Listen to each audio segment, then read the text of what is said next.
bienvenue sur les TJ face à la Bible. Voilà, j'ai préparé cette vidéo parce que je voulais vous parler d'un sujet qui me tient à cœur depuis quelques temps. Je voulais vous parler du salut chez les témoins de Jéhovah, de leur doctrine. Et je voulais les mettre en comparaison avec ce qu'on peut retrouver dans la Bible par rapport au salut. Alors ce qu'il faut savoir, c'est que le salut chez les témoins de Jéhovah, il peut être différent selon que l'on appartient à une catégorie de personnes ou une autre. En fait, l'espérance liée à ce salut peut être différente selon à quelle classe on appartient. Il y a plusieurs classes en fait chez les témoins de Jéhovah. Par exemple, la première catégorie de personnes, c'est les 144 000. C'est un groupe de personnes qui ont reçu un appel particulier, un appel céleste de Dieu. Et eux, ces personnes-là, ils ont l'espérance de vivre au ciel après leur mort avec Christ, de recevoir l'immortalité et de régner avec lui. Ça représente qu'une toute petite partie des témoins de Jéhovah, c'est très minime. La deuxième catégorie de personnes qui représente la majorité des témoins de Jéhovah, il s'agit de la grande foule. Alors c'est une expression qu'on retrouve dans la Bible, dans le livre de Révélation, d'Apocalypse, selon les traductions. Et cette catégorie-là de personnes, elle a l'espérance de vivre sur la terre après le grand jour d'Armageddon, qui est en fait le jour d'intervention de Dieu sur la terre, où il va détruire tout le système méchant, et il va purifier cette terre qu'il va garder selon leur doctrine. Et les témoins de Jéhovah qui seront restés fidèles jusque-là pourront vivre éternellement et petit à petit atteindre la perfection sur cette terre purifiée.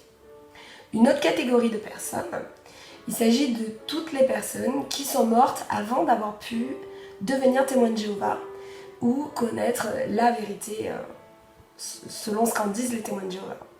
Donc ces personnes-là, elles seront ressuscitées dans cette terre purifiée et dans cette période-là, il va falloir qu'elles montrent qu'elles adhèrent aux principes de Dieu et elles pourront donc hériter de la vie éternelle avec la grande foule. Et la dernière catégorie de personnes, bien, c'est tous ceux finalement qui ont rejeté Dieu. C'est les apostats qui sont considérés comme tels, tous ceux qui ont blasphémé. Eux, ils vont aller directement dans la géhenne. Alors la géhenne, c'est pas l'enfer pour les témoins de Jéhovah, c'est la destruction éternelle. C'est-à-dire que s'ils meurent avant Armageddon, ils n'auront pas de résurrection possible. Et si Armageddon arrive, ils seront détruits ce jour-là et ça sera une mort définitive dans laquelle il n'y aura pas de résurrection, de pardon possible.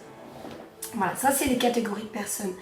C'est important de comprendre ça, je pense, parce que c'est un point que je n'avais pas réalisé quand j'étais témoin de Jéhovah. Mais en fait, avec ces catégories-là, on n'est pas tous égaux face au salut. Par exemple, je m'explique pourquoi j'exprime ça. Si on fait partie de la classe des 144 000, eh bien on va devoir rester fidèle, manifester des œuvres pour gagner notre salut jusqu'à notre mort. Mais une fois qu'on est mort, ça y est, le salut il est enfin acquis, et on a l'immortalité, on règne avec le Christ, voilà, ça y est, c'est fait. Ce qu'il faut savoir, c'est qu'on ne peut pas décider, on ne peut pas choisir d'être 144 000. Le Collège central dit que le nombre des 144 000 est scellé depuis 1931. Qu'aujourd'hui, ceux qui sont 144 000, qui sont d'après les derniers annuaires, je n'ai pas revérifié là ces derniers temps, mais à peu près 8 000 personnes, entre 8 et 10 000 personnes sur la Terre, qui participent donc au repas du Seigneur, à la Sainte Seine. C'est soit parce qu'ils ont remplacé quelqu'un qui avait péché avant, soit, comme le dit certains textes du jour, ils auraient peut-être des problèmes mentaux qui leur feraient penser qu'ils ont un appel céleste alors qu'en réalité ils n'en ont pas. Voilà comment ils expliquent ce nombre qui reste encore là sur la terre. Donc on ne peut pas choisir de faire partie de cette classe un peu privilégiée, puisque une fois qu'ils meurent, ils ont le salut. Parce que si on fait partie de la grande foule, il faut comprendre c'est beaucoup plus difficile pour acquérir son salut. Alors, je dis ça parce que, déjà, il va falloir rester fidèle. Il y a plusieurs étapes. Il faut rester fidèle jusqu'à sa mort. Bon, admettons que Armageddon arrive avant qu'on meure, il faut rester fidèle jusqu'au moment de la grande tribulation. Où une grande tribulation se déchaîne sur toute la terre, selon la Bible. Si on passe la grande tribulation, qu'on arrive à rester fidèle, il faut rester fidèle dans le jour d'Armageddon. Parce que quand on est témoin de Jéhovah, on n'est pas enlevé sur ce jour-là, on assiste au jour d'Armageddon. Il faut rester fidèle, et puis on pourrait se dire, bon bah ça y est, après on est dans le paradis, merci mon Dieu, j'ai le salut, parce que j'ai travaillé dur tout le long. Non, c'est pas fini encore. Il va falloir encore travailler à son salut. Il y a le règne de Christ qui va durer 1000 ans. Et pendant ces 1000 ans, il va falloir encore travailler à son salut pour retrouver avec ses efforts l'état de perfection, en fait. Donc Dieu fait de la terre un paradis, mais nous, il va falloir travailler à redevenir parfait. Et si tout ça, bien sûr, on a réussi toutes ces étapes, il y en a encore une dernière. Il va falloir passer l'épreuve finale, où Satan est délivré, et où il met à l'épreuve les humains sur la terre. Et si là, on reste fidèle, eh bien, on peut avoir le salut. Enfin, on ne nous dit même pas dans la doctrine, en fait, qu'on peut avoir le salut. On nous dit que des nouveaux rouleaux seront ouverts à partir de ce moment-là. Donc, espérons qu'après, le salut, il est vraiment là. Je dis ça parce que ce qui est perturbant, c'est que en fait, un témoin de Jéhovah n'a jamais l'assurance de son salut. Il n'est jamais certain d'avoir le salut. Il est tout le temps en train de faire des œuvres pour essayer de le gagner, de rester assez fidèle. Voilà, il s'interroge toujours là-dessus. Et je pense que c'est une notion importante si par exemple vous voulez discuter avec un témoin de Jéhovah, demandez-lui s'il a l'assurance de son salut. Vous allez toucher peut-être un point un peu sensible, parce que quand on est témoin de Jéhovah, on n'est jamais sûr, en fait. Et si vous-même vous êtes témoin de Jéhovah et que vous regardez cette vidéo, je vous invite à réfléchir sur cette notion. Est-ce que vous avez l'assurance du salut? Est-ce que dans la Bible, on peut avoir l'assurance du salut? Alors, ce que j'aimerais maintenant, c'est de vous montrer, en fait, ce que la Bible dit réellement à ce sujet. Est-ce que la Bible nous parle de plusieurs espérances comme ça, différentes? Est-ce que la Bible nous dit que nous sommes tous égaux devant le salut de Dieu? Est-ce que ce salut-là, on le gagne? Est-ce qu'à un moment donné, on peut avoir l'assurance de ce salut? Je vais vous faire partager des textes bibliques qui m'ont touché dans ce domaine. Alors j'aime beaucoup le texte de Galates chapitre 3, versets 26 et 29 pour parler de ce sujet, il est très intéressant. Il nous dit « Car vous êtes tous fils de Dieu par la foi en Jésus-Christ, vous avez revêtu Christ, il n'y a plus ni juif ni grec, il n'y a plus ni esclave ni libre, il n'y a plus ni homme ni femme, car vous êtes tous un en Jésus-Christ. » Donc il est énorme ce verset, il nous montre qu'il n'y a pas de classe, on est tous un en Jésus-Christ.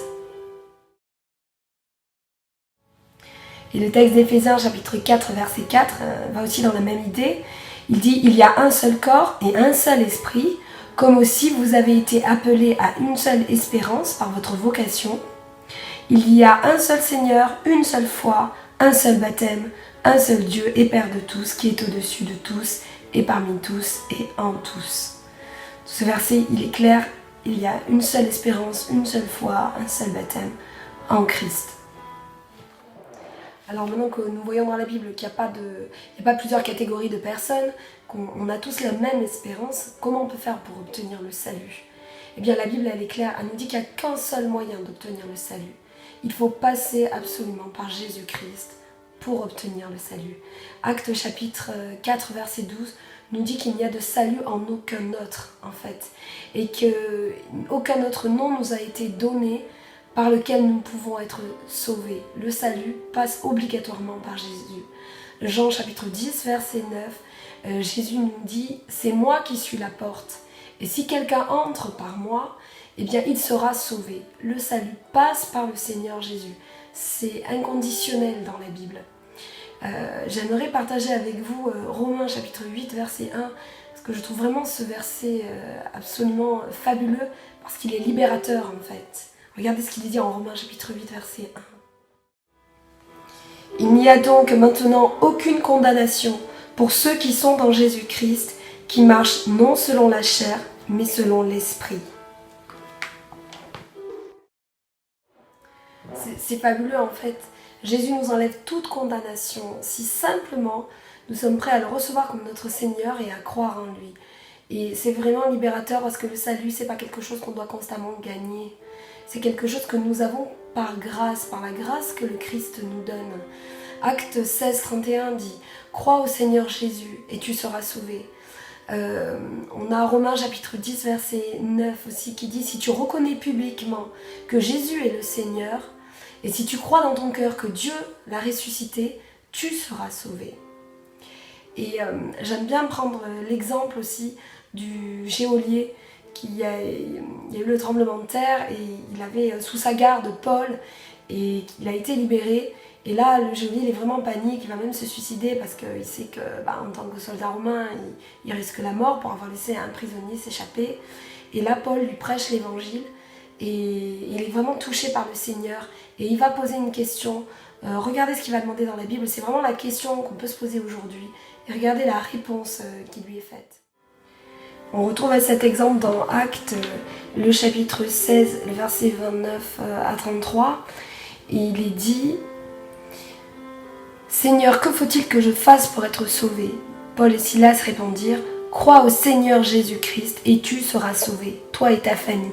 Et ils lui annoncèrent la parole du Seigneur, ainsi qu'à tous ceux qui étaient dans sa maison. Il les prit avec lui à cette heure même de la nuit, il lava leurs plaies, et aussitôt il fut baptisé, lui et tous les siens. Donc là, la question est posée: qu'est-ce que je dois faire pour être sauvé? Si c'était des œuvres qui nous sauvaient, eh bien à ce moment-là, Paul l'aurait dit. Mais non, il lui dit que pour être sauvé, il doit croire au Seigneur Jésus-Christ pour être sauvé. Voilà quel contraste en fait entre ce que dit la Bible et ce qu'enseignent les doctrines des témoins de Jéhovah, qui nous disent que pour être sauvé, il faut faire des œuvres. Il n'y a pas longtemps, je suis retombée sur un ministère de juin 2012 qui s'intitule « 12 raisons de prêcher ». Regardez, je vous le mets en image. Donc dans cet article, il est énuméré 12 raisons d'aller prêcher, de faire du porte-à-porte. Et regardez bien la raison 7, il dit « parce que c'est indispensable pour que nous soyons sauvés ». Ça veut dire qu'un témoin de Jéhovah qui ne fait pas de porte-à-porte, qui ne prêche pas, n'est pas sauvé. Le salut s'achète par leur œuvre de prédication. Or on a bien vu que c'est pas du tout biblique, que le salut, on l'avait que par la grâce de Dieu et pas par les œuvres que nous faisions. On a également la tour de garde du 15 mai 83 à la page 12, les 4 conditions requises pour obtenir le salut. Alors il nous dit qu'il faut nous associer à l'instrument que Dieu emploie, savoir son organisation. Jéhovah utilise aujourd'hui une organisation et une seule pour accomplir sa volonté. Si nous désirons obtenir la vie éternelle dans le paradis terrestre, il nous faut identifier cette organisation et nous y intégrer afin de servir Dieu. C'est quand même énorme. Donc pour avoir le salut, il nous faut appartenir à une organisation, d'après ce que disent les témoins de Jéhovah. Alors que la Bible, elle est claire, pour obtenir le salut, c'est à Christ qu'il faut appartenir et non pas à une organisation. Voilà, je voudrais juste terminer par un dernier verset que je trouve intéressant à ce sujet. C'est Romains chapitre 4, le verset 4 et le verset 5, qui dit que celui qui fait des œuvres, il reçoit un salaire et il est jugé par rapport à ça, alors que celui qui croit en Jésus et qui manifeste la foi, lui, il reçoit la grâce. Donc si nous voulons la grâce de Dieu, ce n'est pas nos œuvres qui va nous l'accorder, c'est le fait de croire en notre Seigneur Jésus et de le recevoir dans notre cœur. Voilà, donc c'est vraiment un message qui pour moi a été libérateur et que j'étais heureuse de partager avec vous. Voilà, je vous remercie beaucoup pour votre attention et je vous dis à très bientôt pour une prochaine vidéo.